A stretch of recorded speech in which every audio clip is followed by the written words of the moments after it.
রাতটা আজ বড় বেশি নিস্তব্ধ। চারপাশে সবকিছু স্বাভাবিক মনে হলেও ভেতরে কোথাও একটা চাপা অস্বস্তি জমে আছে। মনে হচ্ছে জীবনটা যেন ঠিক আপনার নিয়ন্ত্রণে নেই। একটা অদৃশ্য স্ক্রিপ্টে আপনি আটকে গেছেন, যেখানে প্রতিদিন একই গল্পের পুনরাবৃত্তি ঘটছে। একই ভুল, একই দেরি, একই অজুহাত। আর এই চক্রে পড়ে ধীরে ধীরে একটা বিশ্বাস মনে গেঁথে যায়, হয়তো আমার কপালটাই এমন। এই চিন্তাটা খুব সন্তর্পণে আসে, চুপচাপ, কোনো শব্দ না করে।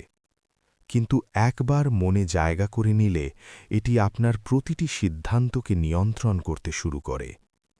আপনি চেষ্টা কমিয়ে দেন, ঝুঁকি নেওয়া বন্ধ করেন এবং নিজের সম্ভাবনাকে বিশ্বাস করানো শুরু করেন, এটাই আমার বাস্তবতা। কিন্তু সত্যিটা কি আসলেই তাই? আমরা ছোটবেলা থেকে একটা কথা শুনে বড় হই, ভাগ্যে যা আছে তাই হবে।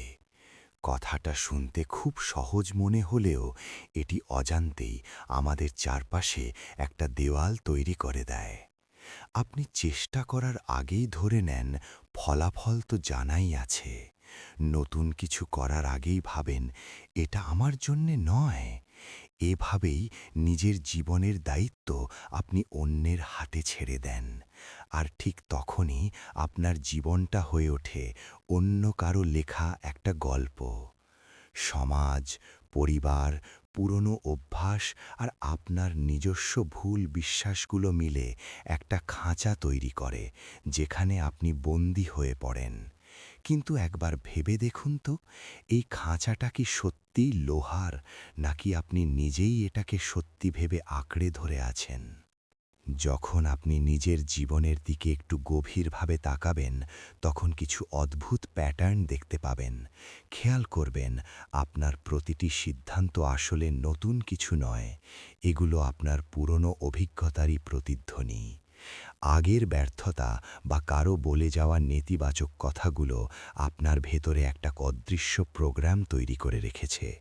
আপনি ভাবছেন আপনি সিদ্ধান্ত নিচ্ছেন, কিন্তু আসলে আপনার ভেতরের সেই পুরনো প্রোগ্রামটি আপনাকে চালাচ্ছে। যখনই নতুন কিছু শুরু করতে চান, ভেতর থেকে একটা ভয় কাজ করে। সেই প্রোগ্রামটি বলে ওঠে, আগেও তো পারোনি, এবারও পারবে না। আপনি থমকে যান, কিন্তু এই থমকে যাওয়াটা আপনার ইচ্ছা নয়, এটি আপনার অভ্যাস। এই অভ্যাসটা এতটাই গভীরে মিশে আছে যে আপনি বুঝতেই পারেন না কখন আপনি নিজেই নিজের শত্রুর মতো দাঁড়িয়ে যাচ্ছেন। এক সময় আপনার মনে হতে থাকে, এই একই জায়গায় আপনি আগেও বহুবার দাঁড়িয়েছেন। একই দ্বিধা, একই ভয়, একই অজুহাত, সবকিছু যেন এক বৃত্তের মতো ঘুরছে। আপনি এগোতে চান, কিন্তু অদৃশ্য কোনো টান আপনাকে বারবার পেছনে টেনে ধরছে। এই টানটা বাইরে থেকে কেউ দিচ্ছে না, এটা ভেতর থেকে আসছে। আপনার নিজস্ব চিন্তা, নিজেরই তৈরি করা সীমাবদ্ধতা। আপনি নিজেই নিজের চারপাশে একটা অদৃশ্য দেয়াল তুলেছেন, যা চোখে দেখা যায় না, কিন্তু প্রতিদিন আপনি তাতে ধাক্কা খাচ্ছেন। সবচেয়ে কঠিন বিষয় হল, আপনি জানেন না এই দেয়ালটা কিভাবে ভাঙতে হয়, কারণ এতদিন আপনি এটি ভাঙার চেষ্টাই করেননি, শুধু এড়িয়ে চলেছেন। আর এড়িয়ে চলতে চলতেই এই দেয়ালটা আজ আরও শক্ত হয়ে গেছে। কিন্তু ঠিক তারপরই একটা খুব সূক্ষ্ম পরিবর্তন শুরু হয়। বড় কোনো পরিবর্তন নয়, নাটকীয় কিছু নয়, শুধু একটা ছোট উপলব্ধি যা ধীরে ধীরে স্পষ্ট হতে থাকে।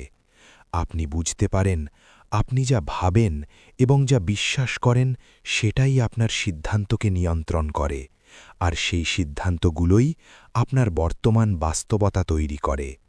তার মানে আপনার জীবন বাইরের ঘটনা দিয়ে গড়া নয়, বরং বাইরের ঘটনার প্রতি আপনার ভেতরের প্রতিক্রিয়া দিয়ে গড়া। এই সত্যটা প্রথমে একটু অস্বস্তিকর হতে পারে, কারণ এর অর্থ হল এতদিন আপনি নিজেই নিজের জীবনকে সীমাবদ্ধ করে রেখেছিলেন। কিন্তু একই সাথে এটি একটি আশার আলোও দেখায়, কারণ যদি আপনি নিজেই এটি তৈরি করে থাকেন তবে আপনি নিজেই এটি পরিবর্তন করার ক্ষমতা রাখেন, আর এই উপলব্ধিটাই হল একটি নতুন জীবনের শুরু। এমন একটা সময় আসবে যখন আপনি আর সেই পুরনো গল্পটা বিশ্বাস করতে পারবেন না। আগে যে জীবনকে ধ্রুব সত্য মনে হতো, এখন তা আলগা হতে শুরু করবে। আপনি বুঝতে পারবেন আপনার ভাগ্য কোনো স্থির বা লেখা হয়ে যাওয়া কিছু নয়, এটি একটি চলমান প্রক্রিয়া। প্রতিটি চিন্তা, প্রতিটি ছোট সিদ্ধান্ত আর প্রতিটি প্রতিক্রিয়া ধীরে ধীরে আপনার ভবিষ্যৎ তৈরি করছে। তবে এর আড়ালে একটা গভীর সত্য আছে। আপনি একদিনে নিজেকে এই অবস্থায় আনেননি, তাই একদিনে এটি বদলাবেও না। পরিবর্তনটা আসে খুব গোপনে।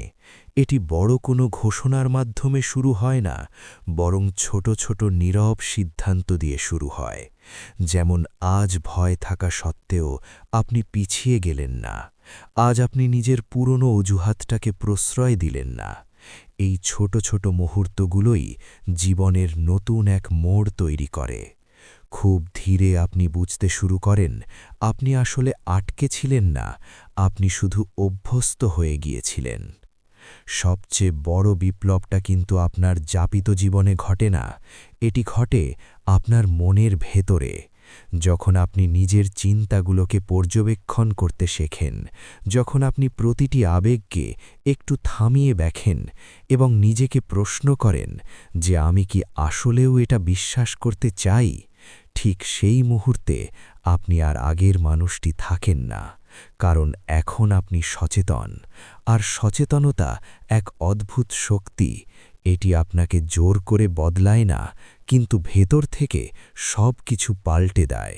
আপনি হয়তো আগের মতোই ভুল করতে চাইবেন, কিন্তু ভেতরে একটা সূক্ষ্ম বাধা আসবে। আপনি হয়তো আগের মতোই ভয় পাবেন, কিন্তু এখন আপনি সেই ভয়টাকে চিনতে পারবেন। আর এই ছোট্ট সচেতনতাটুকুই পুরো গল্পটা বদলে দেওয়ার জন্য যথেষ্ট। কারণ এখানেই আপনি নতুন একটি সিদ্ধান্ত নেওয়ার সুযোগ পান, যা আপনার ভবিষ্যতের নতুন পথ ঠিক করে দেয়। দিন শেষে ভাগ্য কোনো রহস্যময় গোলাধাঁধা নয়। এটি এমন কোনো অদৃশ্য শক্তি নয় যা আপনার জীবন নিয়ন্ত্রণ করছে। ভাগ্য আসলে আপনার দীর্ঘদিনের অভ্যাসেরই প্রতিফলন। আপনি যেভাবে চিন্তা করেন, যেভাবে পরিস্থিতির মোকাবিলা করেন এবং যেভাবে সিদ্ধান্ত নেন, সেই ধারাবাহিকতায় আপনার ভবিষ্যৎ হয়ে দাঁড়ায়। পুরো গল্পের আসল সত্যটা এখানেই। আপনি হয়তো একবারে সবকিছু বদলে ফেলতে পারবেন না, কিন্তু আপনি আজ একটি ছোট সিদ্ধান্ত বদলাতে পারেন, একটি নেতিবাচক চিন্তাকে চ্যালেঞ্জ করতে পারেন, একটি পুরনো বাজে অভ্যাসকে না বলতে পারেন। এই ছোট ছোট পরিবর্তনগুলোই কোনো হইচই ছাড়াই আপনার ভাগ্যকে নতুন ঠিকানায় নিয়ে যাবে। হয়তো এটাই জীবনের সবচেয়ে শান্ত সত্য। আপনি কখনোই কোথাও বন্দী ছিলেন না। আপনি শুধু নিজের তৈরি করা একটি বিষণ্ণ গল্পকে বিশ্বাস করেছিলেন।